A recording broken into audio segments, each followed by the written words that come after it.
And there's a fire that I won't slay. There's a fire but no fire brigade. Our souls tonight, we are losing this fight. Oh, help our souls tonight. There's no one on our side who's gonna help our souls tonight. 더 깊은 공부를 위한 10분 공부 시간, 매일 10분 타임. 우리 노신의 실장님을 시집 보내기 위한 프로젝트로 일하는으로 같이 하겠습니다. 왜냐면 영화를 보건 뭘 하건 간에 문학을 보건 책을 보건 본인이 알고 있는 수준만큼 보는 거잖아요. 본인이 알고 있는 거에 따라서 더 예술 작품을 즐기더라도 더 깊게 즐길 수 있고 더 만끽할 수 있는데, 그러기 우리의 삶을 더 풍족하게 하기 위해서 우리가 상식적으로 세계사라든가 한국사라든가 여러 가지들을 오늘부터 하루하루 짧게 10분 내외로 좀 공부하려고 합니다. 오늘은 세계사 상식 시리즈로 앞으로 당분간은 세계사 공부를 좀 하도록 하겠습니다. 우선 처음 인류, 오늘 제목은 선사, 역사 이전의 시대에 대해서 좀 공부하려고 합니다. 현재 과학자들에 따르면 우주가 탄생한 것이 160억 년쯤 됐죠. 160억 년. 다 다릅니다. 어디에서는 137억 년, 또 어디에서는 150억 년, 뭐 1, 2억 년이 너무 장난같이 말해지는 것 같은데, 거의 60억 년 전에 우주가 만들어졌다는 거죠. 우주가 빅뱅에 의해서 그냥 대폭발설인데, 원래 우주가 굉장히 작은 점에 불과했는데 매우 높은 온도와 밀도에서 대폭발이 일어나면서 지금의 크기로 우주가 확장이 됐다는 거예요. 확장이. 근데 확장으로 끝난 게 아니고 지금도 계속 확장되고 있죠. 이게 지금 빅뱅 이론입니다. 그때 시간과 공간이 만들어졌다는 거. 그리고 약 45억 년 전, 50억 년 전에 지구가 만들어진 거죠. 우선 태양이 만들어지고, 원시 태양이 만들어지고 나서 나머지 물질들이 서로 막 부딪힐 거 아니에요. 그러면서 원시 행성이 만들어져요. 원시 행성이. 근데 그 원시 행성에 많은 행성들이 부딪히고 하다 보니까 지표면이 막 뜨겁잖아요. 엄청 뜨거워. 열 에너지로 바뀌면서 뜨거워지거든요. 이 뜨거운 것이 계속 유지되다가 어느 순간부터 태양계 궤도에 행성들이 자리 잡게 되고, 그러면서 안정도 되고, 그리고 이제 행성 간의 충동도 없어지고 하면서 지표가 점점 짙고 마르고 단단해져 가지고 지금 같은 지구가 됐다. 그렇게 과학에서는 설명을 하고 있습니다. 그게 한 50억 년 되는 거죠. 그러다가 이제 생명이 출현하게 됩니다. 생명이. 지구의 지각, 그 지각 구조에 따라서 5기로 나눠요. 5기로. 시생대, 원생대, 고생대, 중생대, 신생대로 나누고, 그러면 지금은 신생대인데 신생대는 또 3기와 4기가 있고, 그러면 3기와 4기가 또 나뉩니다. 근데 이 중에서 생명이 처음 시작된 게 고생대라고 보는 거예요. 고생대. 지금으로부터 6억에서 2억 년 전. 그때 생명이 출현했다는 거죠. 그 생명은 원시 바다에서 출현했다고 합니다. 원시 바다에서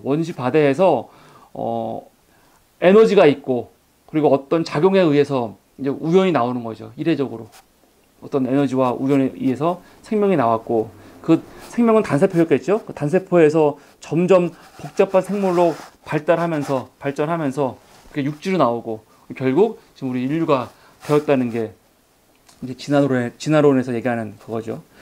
근데 과학이라는 거는 어제 말했지만 원래 뭐냐면 자연의 법칙을 찾아내고 그 이를 해석해서 일정한 지식의 체계를 만드는 활동이 과학이에요. 과학은 어떤 기원을 사실은 밝히는 학문이 아닙니다. 그건 과학의 영역이 아니거든요.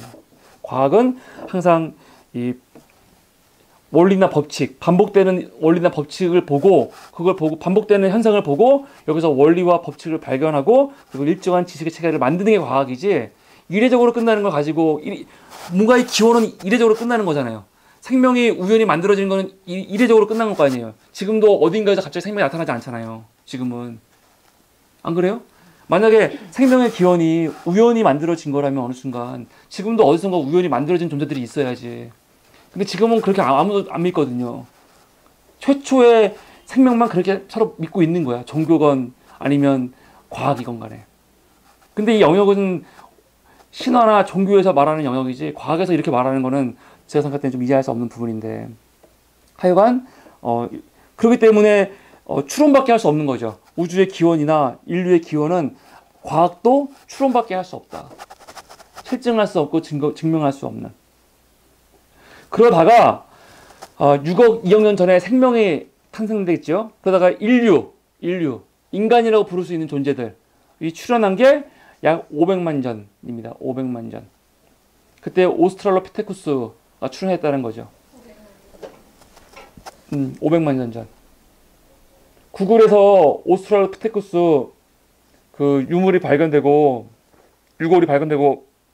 41주년을 기념해서 만든 이 로고입니다.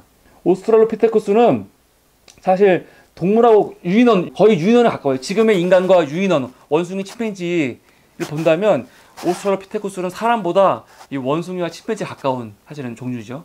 근데 유인원과 다른 게 뭐냐면 이 오스트랄로피테쿠스는 도구를 사용했다는 거예요. 도구를 사용하고 손을 사용하고 또 뇌 크기는 작지만 뇌를 이용해서 활동을 했고 그런 식으로. 그런데 몸은 구부러져 있고 이런 면에서 유인원과 가까웠지만 손을 사용했고 그리고 도구를 사용해서 사냥을 했다. 그런 점에서 이 침팬지와 다른 거죠. 그러다가 1974년 11월 30일에 아주 중요한 발견이 있었습니다. 미국의 고인류학자인 도널드 요한슨이라는 사람이 에티오피아에서 에티오피아 하다르 인근의 아와시 강이라는 곳에서 수백 개의 화석을 발견을 해요. 당시 이걸 발견할 때 비틀즈의 노래가 나왔거든요. 루시 인 더 스카이 위드 다이아몬드라는 노래가 막 나왔단 말이에요. 그래서 이 화석 이름이 루시예요. 루시. 그게 진 거예요. 근데 그 화석은 보니까 약 320만 전에 살았던 인류의 화석인데 이게 중요한 이유는 이 화석은 이것도 오스트랄로피테쿠스예요. 근데 뒤에 이름이 붙지요. 아파렌시스라고 붙어요. 오스트랄로피테쿠스 아파렌시스. 일명 루시라고 불리는 이 화석은 딱 보니까 지금까지 발견되지 않았던 예를 들어서 어깨가 작아요. 오스트랄로피테쿠스 어깨가 컸어. 어깨가 크니까 팔이 항상 내려가 있잖아요. 밑으로. 유인원같이. 그러니까 이 뜻은 사람이 두 발로 걷는 게 아니고 두 발과 두 손으로 같이 걷는다는 거예요. 팔이 크니까. 근데 이 루시는 팔이 작아요. 좁아요. 좁다는 거는 이 루시 때부터는 사람이 직립으로 걸었다는 거예요. 직립으로. 팔을 쓰지 않고 두 발로 걸었다는 거예요. 두 발로. 이게 이 화석을 통해서 어느 정도 증명이 됐다고 얘기를 해요. 또 엉덩이 관절과 무릎 관절이 되게 크고 그러니까 설 수 있도록 됐다는 거죠. 두 팔로 체중을 지탱하지 않고 두 다리를 설 수 있는 직립보행. 왜냐하면 이전까지 학자들의 논쟁이 뭐였냐면 인간이 뇌가 먼저 발달했을까 아니면 먼저 직립보행을 먼저 했을까. 이거 갖고 논쟁을 많이 했거든요. 사람은 뇌가 발달하고 직립보행했다. 아니다. 먼저 두 발로 쓰고 뇌가 발달했다. 근데 이 루시의 발견으로 사람은 직립보행을 먼저 했다 한 거예요. 왜냐면 루시도 뇌가 작거든요. 루시도. 그러니까 이 인류는 직립을 먼저 하고 그 다음에 이제 뇌가 발달했다는 게 이 루시를 통해서 알게 된 거죠. 그러다가 약 180만 년 전 되면서 이때부터는 오스트랄로피테쿠스가 아니고 호모가 붙는 인류가 발견되기 시작하죠. 호모는 인간이에요. 인간이 가리키는 거예요. 인간. 그러니까 지금의 인류와 비슷한 인류가 출현하기 시작한 거죠. 첫 발견한 게 호모 에렉투스. 그죠? 에렉투스라는 말 자체가 직립이에요. 두 발로 섰다. 그 뜻이거든요. 물론 그 앞에도 이 모습이 나타났지만 그래서 정확하게 지금 인류와 같이 나온 거는 호모 에렉투스. 그죠?